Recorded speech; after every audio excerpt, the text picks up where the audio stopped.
I know, I usually have coffee. Coffee's much better, it's much healthier, but just, I know it's not good for you, but sometimes I just can't resist. As you can see, I take a lot of PEDs for my energy.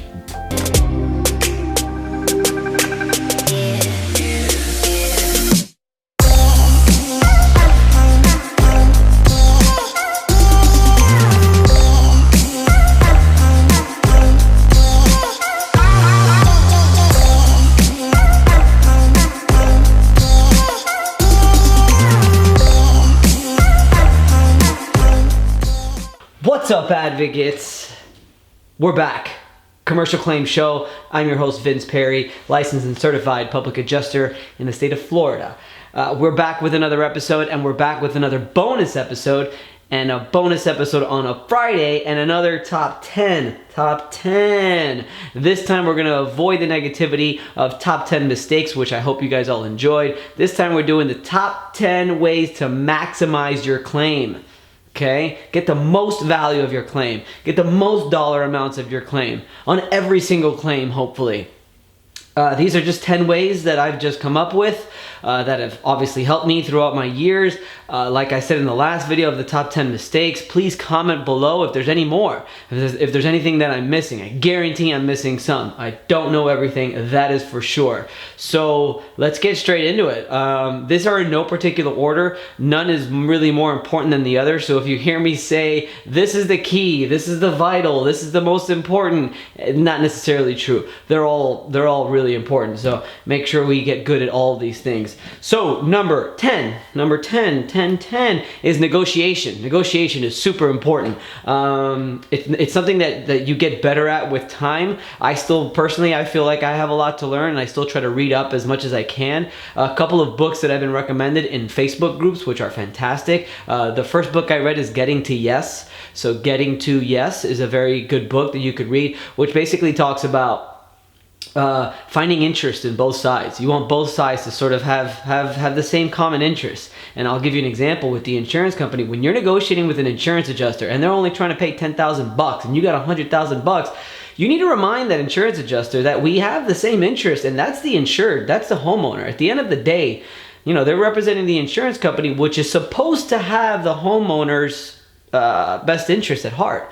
Obviously, we wouldn't exist if they actually did, but it's the basis of what insurance companies are for, is just to ensure that everything's going to be okay. So remind the adjuster that when you're negotiating, that hey, you know what, you and I, we're not all that different. We're technically representing two different sides, but we're looking out for the same common goal, which is to make sure that this homeowner or business owner gets back to where they were before. You know, you remind them of that sometimes, they tend to listen to you a little bit more, and or maybe are willing to give you what you want.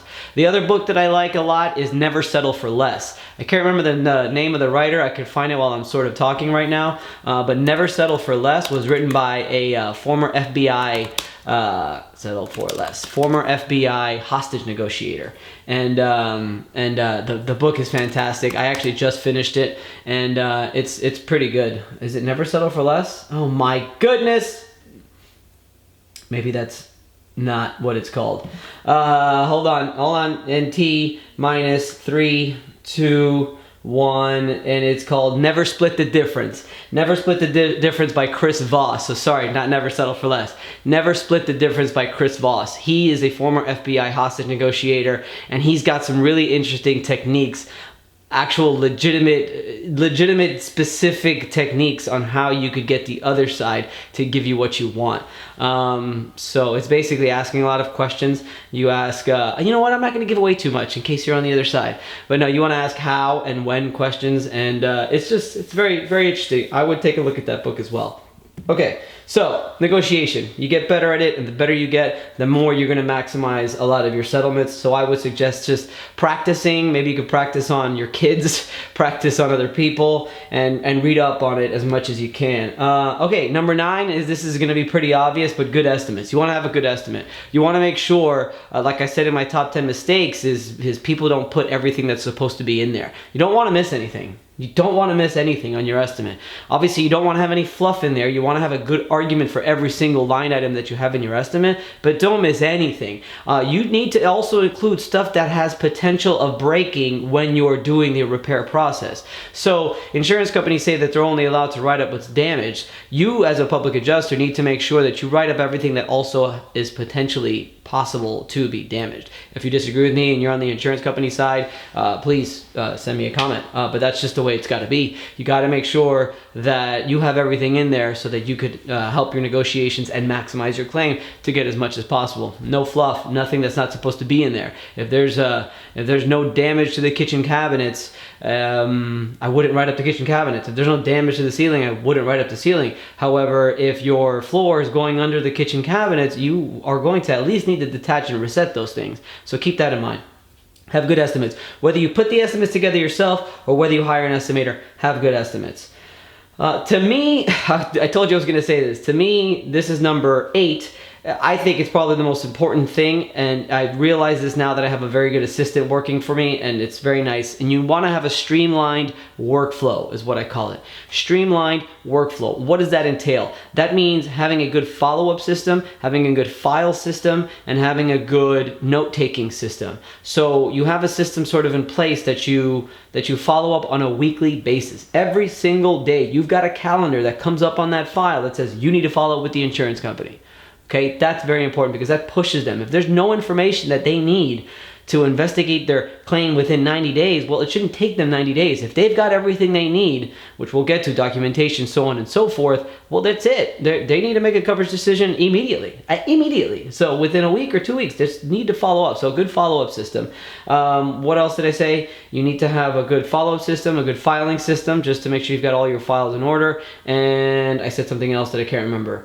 But streamed workflow. So what we use, myself and my assistant, we use a nice little application that she showed me called TRELLO, T-R-E-L-L-O. This is not a paid advertising for Trello. I'm just saying this is what we use, and it works amazing. I've heard of a couple other softwares that people use, Avant or something like that. I don't know. Trello is fantastic. You've got these different boards that you put up, and you've got your different tasks. We have it separated to each claim, and we've got calendars that come up. We got a checklist to make sure we got the LOR, the estimate, documentation, photos.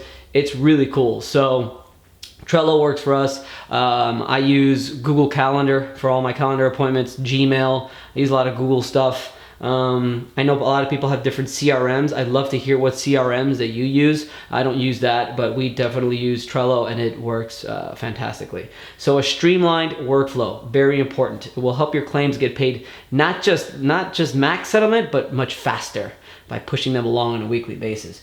So we're at 10, 9, 8, and I got the numbers wrong last time. 10, 9, 8, 7. 7 is documentation. Documentation is key. You need to make sure that you've got all your documentation lined up and ready. And I like to have the documentation ready right at the initial inspection. So before the claim is filed and during the process of the actual filing of the claim, you want to be getting that estimate together. You want to take those photos upon your initial inspection, and you want to get any kind of invoices or proposals or documentation that you may need from experts, whether that be a plumbing invoice, a repair, a proposal, whatever it is. Have basically, those are 3 things, right? Photos, estimate, and invoices. Those are basically 3 things, and your contract that you want to have ready upon the initial inspection, so that night that you have the initial inspection or on site, you could send the field adjuster all of the stuff. So what does that mean? Within 7 days after the initial inspection, you're already basically saying, you've got everything you need, let's settle this claim. And that's already just within 7 days of the initial inspection. You could have your claim paid rather quickly. It's happened with us, and it's pretty phenomenal. We've had initial payments come out within 2 weeks. So that's how you do it. One that's very important to me, and it's for any entrepreneur, we're at 10, 9, 8, 7, number 6. No, 10, 9, 8, 7, number 6, very important to me, and I believe it's very important for any entrepreneur, is answer your phone. Answer your phone every single time, from clients to insurance companies, because if you answer your client's phone every single time they call, they're going to know that they're going to feel important, and they're going to know that you're looking out for them, and you've got nothing to hide either, and you're on your game and you're on the ball and you're doing what you have to do. And then anytime the insurance adjuster calls, there's a good chance that he's calling either for some last minute documentation that you could provide them right on the spot or within the 24 hours to move it along, or maybe they're calling to negotiate. So answer your phone all the time. And then you might also be getting new claims, you know, those new potential clients. That's what's going to really grow your business. So to me, number one, most important is answer your phone. Clients, insurance companies, and coworkers. You get so much more done. And I always say that you make a lot more money just by answering your phone. I think it's number 5, experts. It's good to have It's good to have a good team of experts around you that you know that you can trust, that you can rely on, will be out there when you need them. Expert plumber, expert leak detection, expert roofer, expert flooring person. You know, maybe you're not sure what kind of floor it is. You can get an expert out there. And you don't just get an expert to help you with your estimate. You get an expert to provide you documentation. Because I've said this before, not any knock on public adjusters. I've been doing it for 12 years. I love my job. But we are not experts in these trades. We are expert in reading a policy and negotiating for dollars on the claim. We're not plumbing experts. We're not roofing experts. Get a good team of experts that you could have right on your claim, right at the house immediately. You ask the client, do you have a plumber that can do this work? Usually they say no, and then you say, I've got a great guy who's honest, with integrity, and he'll give us the documentation that we need to present to the insurance company. So have a good team of experts around you. That's going to help maximize your claim, and it's going to help your claim get paid and covered and not denied, because you've got that expert witness. Good photos, okay? Too many times, and I am at fault as well. When I first started as a public adjuster, I never took photos. Never! Until I finally just got... What happens is if these claims end up in litigation and they take a year or two, you don't remember these claims at all, and you might have a deposition, and they might just want to see photos from back then.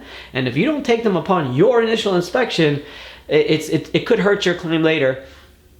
It could hurt your claim later, which ends up you possibly getting less money than what you actually can get. So initial inspection, right when you walk into that house, you need to start taking photos.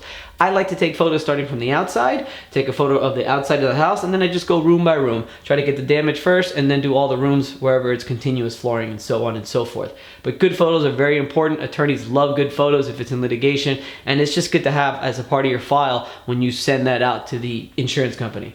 Mitigation is key. This can go back to experts, but mitigation is key. Get the dry out company to dry out the water immediately, and get that expert to go out and make that repair immediately. Mitigation, mitigation, mitigation. It's super important. You as a public adjuster already know that, but it will help maximize your claim if you show the insurance company that you did your due diligence, or the homeowner, business owner did their due diligence to stop the damage from getting worse. So last two, number 2 and number 1, are just pretty vague, but number 2 is I'm going to say is be confident. Be confident in your negotiation. Be confident in yourself. The way I just be confident is I just believe in what I'm doing. Us as public adjusters, my wife used to call it the Robin Hood. We are the Robin Hood. We take care of the poor. We take care of the people to make sure that they are treated with a level of integrity, and we're doing whatever we can to help them get back on their feet after these losses. So that should help you be confident. You're in it for a good cause. You're in it for a good purpose, and that should help you maximize your claim. And then number 1, I guess, would be just be patient. Patience is a virtue in this game. I call it the insurance claim game for a reason. You can do all the negotiating, and you can do all of the best estimates together and get all your experts out there, and you present your estimate of $100,000 and a payment comes out for 10. You know, it's unfortunate. It happens. No matter how good of a case you present, you need to be patient with this process. It can be very frustrating sometimes, but it's a good thing that the policy reads out in a way where we can dispute it if it's an underpayment. We've got the appraisal process in place. We've got mediation also in place that could present that we could present, and then there's also litigation, which could take a very long time. But stay the course. Stay with it. Eventually you'll have so many claims in there, even the ones that are taking longer, those will eventually get paid, as long as you have enough patience to wait and just play that game. I mean, that's what it is. You just have to just do your best, be confident, be patient. So that's it. Like I said, I'm sure there's a ton more stuff. I would love to hear your comments and see if you could leave something below. That would be awesome. Whatever other ways that you guys could help me maximize my claims, I would greatly appreciate it. But those are just a few top 10 things that I think are very important if you want to try maximizing your claims. Obviously, we can get into more detail with some of these things, but for now, that's my top 10. It's Friday. You guys have a good weekend, and we'll see you next week. Peace.